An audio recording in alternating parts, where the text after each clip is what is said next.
पिलाने मु आपण मानकु स्वागत करूची हमर यूट्यूब स्किल्स चैनल को। आमे बहुत दिन धरी हम चैनल रे कोनोसी वीडियो आमे अपलोड करना हूं सेति प्रति दुखित कोनोसी यांत्रिक त्रुटि जोगु आमे वीडियो को अपलोड करि पारि नाही। किंतु आज आमे 10th क्लास रो अंकन जोटा कि कंस्ट्रक्शन विषय रे आलोचना करिबा। कंस्ट्रक्शन रो बेसिक कांसेप्ट गुडी को आज देखिबा। जोटा हमर अछि त्रिभुज रो जो वृत्तर परिभूत एवं समबाहु त्रिभुज वर्गचित्र जो परिभूत अंकन करा दिबो ता सहित सुषम षडभुज अंतर्लिखन परिलिखन ठीक अछि। देन बहिस्थ कोनोसी बिंदुरु वृत्त प्रति स्पर्शक अंकन करिबा। वर्गचित्र परिभूत और अंतर्भूत ए विषय हम आलोचना करिबा। तो प्रथम हम देखिबा परिभूत। तो परिभूत रहिछि कोन लक्ष्य करो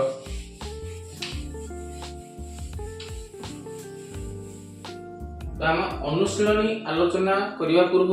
आम से जो बेसिक कॉन्सेप्ट गुडी को आज आम आलोचना करूचे। तो सेटा होची मुख्य उद्देश्य होला कोन ना आम किभଳି भाबे परिभूत एवं अंतर्भूत आम अंकन करिबा। प्रथम आज आम परिभूत विषय आलोचना करिबा। तो से परिभूत जो अंकन हबो तो हमर रहिछि कोन ना शर्त गुडी को रहिछि जे हमर जदी गुटे त्रिभुज कोनोसी डिग्री हो जे कोनोसी कोणर परिमाण थिबो जदि थीटा लेस देन 90 डिग्री हुए then theta equal to 90 degree हुए then theta greater than 90 degree हुए। ठीक अछि। हमर जदि कोनोसी त्रिभुज थीटा गोटे कोणर परिमाण कोणटा जदि 90 रु कम हैला ताले हम केमिति परिभूत अंकन करिबा। जदि 90 सहित समान हैला ताहले हम केमिति परिभूत अंकन करिबा। एवं 90 ठार जदि बड़ हैला ताने कोनोसी कोन गोटे स्थूल कोण हुए ताहले हम केमिति परिभूत अंकन करिबा। तो से दिनसटा होची मेन एगुडा को बेसिक कांसेप्ट रे जाउची ताने सेडा देखिबा। देखो जदि हम गोटे त्रिभुजर कोनोसी गोटे त्रिभुजर बाहु देइछि ए बी सी। तो ए बी सी बाहु देइछि मन कर 4 सेंटीमीटर। ठीक है। तो ए कोणटा होची तार विपरीत कोण मन कर एटा होची थीटा डी थीटा देइछि। ठीक है। तो एबे हमें ए ए बी सी टा को त्रिभुजटा को हम परिभूत केमिति अंकन करिवे। तो हमें गोटे उदाहरण नबा हम देखो डी वृत्त अंकन करूछ हम। ठीक है। तो एथे होची आर केंद्र बुझा पड़छि। तो एथे वर्तमान कोन करिबा जदि मु एठी वर्तमान ओ नै लेटकू केंद्र बिंदुटकू एटाकू ओ ए देन एटाकू ओ बी कर देबी। ई जो दिनसडा रहला देखो एपटटा जो रहला एटा x नै जाउछि देन एटाकू y नै जाउछि। तो a x b होछि गोटे क्षुद्र चाप लक्ष्य करो वर्तमान वृत्त रे। तो a x b एटा होछि गोटे क्षुद्र चाप एटा लक्ष्य करो। तो एटू y जो नै गेले a y b होछि गोटे बृहत्तर चाप। तो हमें जदि एठी y a को जोग कर दबा देन y b को जोग कर दबा तो एटा होछि मन कर एटा हला थीटा डी। ठीक है। तो एटा होछि कोन थीटा हले हमर देखो क्षुद्रतम चाप जो रहिछि a x b वर्तमान एटा को जोग कर दोछि a x को देन b x को एठी भी गोटा कोन होछि। तो ax b होछि कोन ए जो चापटा रहला एटा हला चाप चिन्ह एटा हला क्षुद्रतम चाप क्षुद्रतम। तो ay b होछि कोन देखो ay b होछि एटा होछि बृहत्तम चाप। तो एटा यदि थीटा डिग्री हुए ताल तार जो केंद्रस्थ कोण रहिछि कोणटा रहिछि हम देखो एटा जो कोन एटा होछि आर अर्धेक तार एटा हला 2 थीटा। ठीक है। तो हमर ए जो चाप रहिछि तार विपरीत कोण जो रहिछि तो विपरीत कोणर एटा होछि कोन ना अर्धेक होछि एटा थीटा हला एटा जो केते 2 थीटा है। ठीक है। तो ए जो चापर क्षुद्रतम चापर ए गोटे कोण रहउछि बृहत्तम चापर एटा होछि गोटे कोण रहउछि। तो हमर ए जे चाप दृष्टिरु हम कोन करबा नै जो परिभूत अंकन करबा थीटा जदि 90 डिग्री सहित सान हुए किबा थीटा जदि 90 डिग्री सहित समान हुए एवं थीटा जदि 90 डिग्री थारु कोन होय ना बड़ हुए। तो ए जो दिनसटा को हम मन रखिले तम परवर्ती कार्यटा काम दबो बुझिला। तापर हम वर्तमान देखिबा गोटे एग्जांपल नबा कोन ना प्रथमटा होछि थीटा लेस देन 90 डिग्री। तो एटा होला फर्स्ट तो आम देखा ये जो थीटा लेस देन 90 रे बर्तमान आम नहीं कौन सी त्रिभुजर एटा को हम सॉल्व करिया कौन सी त्रिभुजर एक बाहु दत्त अछि एक बाहु दत्त अछि ओ तार विपरीत कोण दत्त अछि तार विपरीत कोण दत्त थिले तार परिवर्तन अंकन हबो किंतु एटी रखिछि कोन शब्दटे ना थीटा लेस देन 90 डिग्री। तो हम एटा केमिति अंकन करबो ठीक है। तो ये जो थीटा लेस देन 90 डिग्री एटा को लक्ष्य रखो। तो बर्तमान त्रिभुज एटा हेला तो त्रिभुज रे एटा ए बी सी एटा 4 सेंटीमीटर देछि एटा थीटा अछि ठीक है। तो थीटा लेस देन 90 डिग्री अर्थ हो कोन लक्ष्य कर। तो बर्तमान आमे जति गोटे परिभूत अंकन करिबा थीटाटा हम एठी आमे केते डिग्री मन कर थीटा इक्वल टू देछि केते ना 30 डिग्री हला ताला आमे परिभूत अंकन करिबो। तो परिभूत अंकन करिया गले आमे कोन करिबा देखो जेतेले थीटा लेस देन 90 डिग्री अछि आमे कोन करिबा ठीक त्रिभुजटे बर्तमान एठी वृत्त अंकन करछे। तो एठी लक्ष्य कर ठीक है। तो ए टाइप रूल्स तो ए बी सी यदि थीटा लेस देन 90 होछ तो हमें जानिले जे एठी कोन ना एठी क्षुद्रतम चाप एठी बृहत्तम चाप ए जो क्षुद्रतम चाप रो एटा होची कोन ना ए जो थीटा होची एटा कोन आर एटा होची अर्धेक एटा द्विगुण रे एटा होची गोटे गुण ठीक है। तो एबे देखिबा हमें कोन करबा ना जो बी सी ए बी सी त्रिभुजटे अंकन होबा परिभूत अंकन होबो एठी कोन होबो ना थीटा लेस देन 90 थिले कोन होबो ना हम जेतेबेले परिभूत अंकन करिबा तो सेटा हिजो 90 डिग्री माइनस थीटा हिजो ठीक है। जेतेबेले थीटा लेस देन 90 थिले तो 90 डिग्री माइनस थीटा हेला माने तार अर्थ कि 90 डिग्री माइनस थीटा रो मूल्य होची 30 डिग्री इक्वल टू 60 डिग्री हा। तो हम जेतेबेले परिभूत अंकन करिबा देन एटी कोन करिया जो BC टा देइछि हमर दत्त अछि 4 सेंटीमीटर हम 4 सेंटीमीटर काटि दे 4 सेंटीमीटर काट सारला परे हम कोन करिबा ना एपोटो कोण देन एपोटो कोण लक्ष्य करो। तो ई जो कोणटा एक्चुअली एटा हबो कोण ना थीटा एटा अछि एटा हबो 90 डिग्री माइनस थीटा एपोटा भी हबो 90 डिग्री माइनस थीटा। तो एटा को हम अंकन करिबा एमति का देन ए जो O बिंदु हबो तो O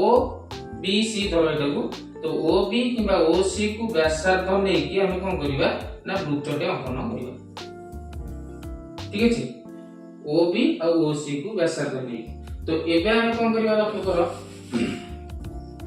तो हमर ए जो BC हम काटि देले BC कते काटिले 4 देन एठी B कोण जो रही छै 90 माइनस थीटा अर्थ हमर थीटा देथला 30 डिग्री तो 90 माइनस थीटा माने 90 रु 30 हम माइनस कर देला और रहला 60 डिग्री। तो एठी कोन करबा ना एठी 60 डिग्री एपोटे चाप अंकन करबा देन एपोटा भी से रहउची केते ना 90 माइनस थीटा तो एपोटा भी हम कोन करबा ना 60 डिग्री अंकन करबा। तो एटा को 60 डिग्री अंकन करी वर्धित कर दो एपोटा 60 डिग्री अंकन करी वर्धित कर दो इंटीग्रल O देन एटा रहला BC ठीक है। तो एठी OB और OC गोटे वृत्तर कोन ना एका व्यासार्ध तो ए OB किबा OC जा को नोचनियो नै कि व्यासार्ध नै कि कोन करबा ना एठी वृत्त अंकन कर दो ठीक है। तो एठी वर्तमान के हला तापर सेठी कोन करबा ना हमें एठी कोनोसी गोटे बिंदु नै गेले जोटा कि A तो A नला परे तो एठी AB देन एठी AC को हम कोन करबा जोग कर दो जोग कर देला पर एठी ABC वर्तमान गोटे परिवर्तन अंकन हे केते बेले ना जेते बेले हमर थीटा लेस देन 90 अछि ठीक है। एटा ला थीटा लेस देन 90 तापर हम देखबा थीटा इक्वल टू 90 जदी थिबो ताला हम कोन करबा देखो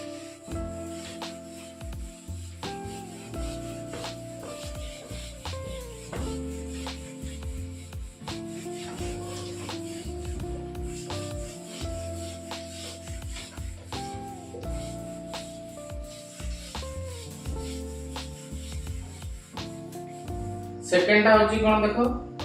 थीटा इक्वल टू 90 तो क्वेश्चन टा कोन थिबो ना कौनसी त्रिभुजर गोटे बाहु दत्त अछि ओ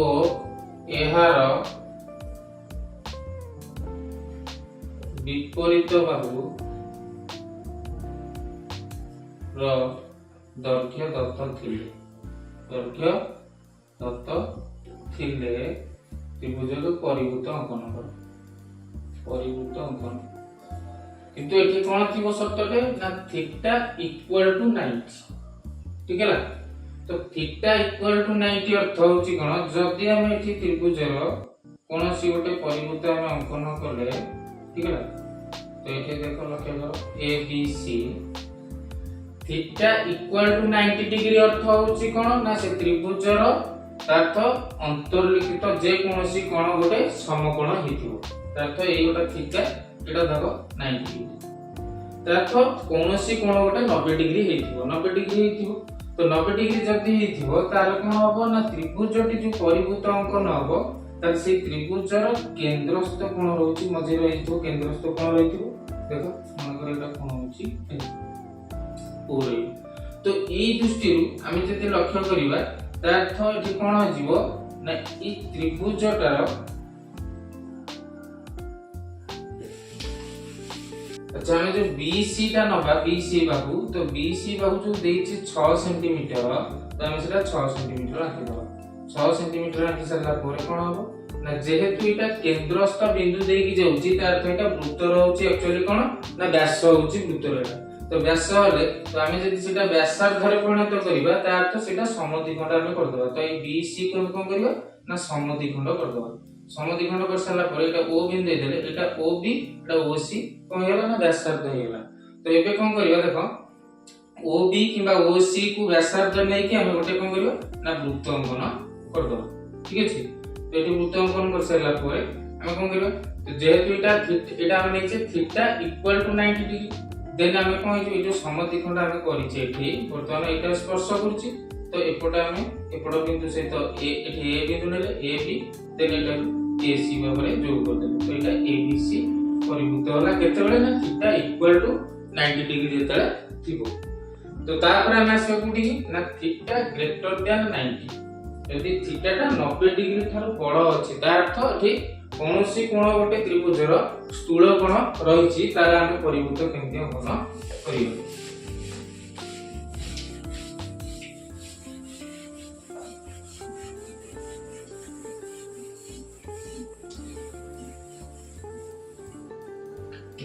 तो हमें वर्तमान तृतीय नंबर को आसबारी थीटा ग्रेटर देन 90 यदि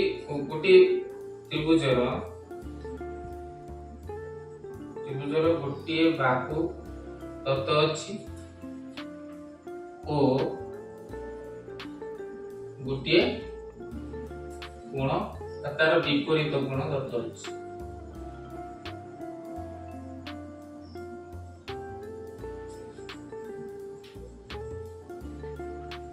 दत्त थिले परिभूत अंकन हो किंतु एटी शब्दटा कोन होची ना थीटा ग्रेटर देन 90 हला तो थीटा टा 90 ठाରୁ बड़ होई हमें जति वर्तमान देखो त्रिभुज अंकन ABC त्रिभुज तो ई जो BC तो परिमाण देछि 4 सेमी तो जा दियो किंतु ई जो थीटा टा अछि एठी कोन थीटा जो अछि थीटा टा ग्रेटर देन 90 तातो 90 डिग्री ठाରୁ बड़ होइतो तातो थीटा मन करो 120 डिग्री अछि एटा तातो 90 ठाରୁ एटा बड़ अछि तर त्रिभुजर से कोनटी एक्चुअली होची कोन ना स्थूल कोण होची तर जदि स्थूल कोण हला ताले हम कोन करिबा ना तर त्रिभुजर जो परिभूत केमिति हम अंकन करिबा हम प्रथम रु कहिचे जदि एति वर्तमान वृत्त हला एति देख लक्ष्य करो त्रिभुजरे केंद्र बिंदु ठारू हम एति वर्तमान बृहत्तर चाप देखटी A B C लक्ष्य करो एटा x एटा को O नीचे तो वर्तमान bx और cx जॉइन करथला हम पढिथि जदि एटा थीटा हुए तार जो केंद्रस्थ कोण एटा होची केते डिग्री ना केंद्रस्थ कोण होची 360 डिग्री ठीक है तो एटा रहउची तार एटा 2 गुण एटा अर्धे कर एटा 2 गुण होची तो 2 गुण हेले एटा हिजो एक्चुअली 2 थीटा ठीक है तो एटा जे 2 थीटा हला माने ए जो टोटलटा हम पाइ जिवे केमते 2 थीटा हेले ए टोटल एपटटा केते हबो तार जदि एटा 2 थीटा हेले केते हबो ना 360 डिग्री माइनस 2 थीटा ठीक है ताले हम एटा पाइ जिवे तार अर्थ एठी कोन होची ना आर एटा होची अर्धेक बा एटा होची 2 गुण तो वर्तमान आमे देखिबा जे जदि थीटाटा 90 डिग्री थारो बड़ होला तो आमे जानिले जे कोनोसी गोटे कोण स्थूल कोण रहूची ताले एठी कोन करबा ना थीटा माइनस 90 डिग्री ठीक है तो थीटा माइनस 90 डिग्री अर्थात हमर जदि से त्रिभुज रे कोणर परिमाण 120 देछि त 120 degree minus 90 degree equal to 30 तो 30 डिग्री हमें नहीं कि हम कोन करिया वृत्तर परिवृत्त अंकन करिया त्रिभुजर परिवृत्त अंकन करिया तबे कोन करिया देखो तो हमें BC नै छी ठीक है तो BC नै सरला परे कोन हबो ना एठी BC रे एठी देखो थीटा होची केते ना हमर देछि 90 डिग्री 120 डिग्री देछि हमें कोन करिया ना 100 गुणु 90 माइनस कर देले केते हिजबो ना 30 ही होची तो एपटे 30 देन एपटे कोन करिया काटी हमें 30 तो 30 काटी गेला परे एटा को जोग कर देला परे एटा हिजबो कोन ना O बिंदु केंद्र बिंदु तो एया को O B किबा O C को नै कि हम कोन करिया देखो O B किबा O C को नै कि हम एठी कोन करिया ना वृत्तटे माने चापटे अंकन करी चाप व्यासार्ध दिटा O B किबा O C होची कोन व्यासार्ध तो हमें से O B किबा O C को नै कि हम कोन करिया ना वृत्त अंकन कर दबो ठीक अछि तो देन एपटे जे कोनसी गोटे बिंदु नै कि हम कोन करिया ना A B किबा A C को हम जोग कर दबो तो एठी A B C हिजबो कोन एठी उत्तर होची कोन ना आसी जो एटा होची परिवृत्त जोटा थीटा कोन हेतु ना 90 डिग्री तारु बड़ हेइते तो हमें जो तीनोटी देखो तीनोटी जतले देखि बेसिक्स कांसेप्ट रे हम तीनोटी गुरुत्वपूर्ण देखि जे परिवृत्त केमति अंकन होची तो प्रथमतः लक्ष्य करो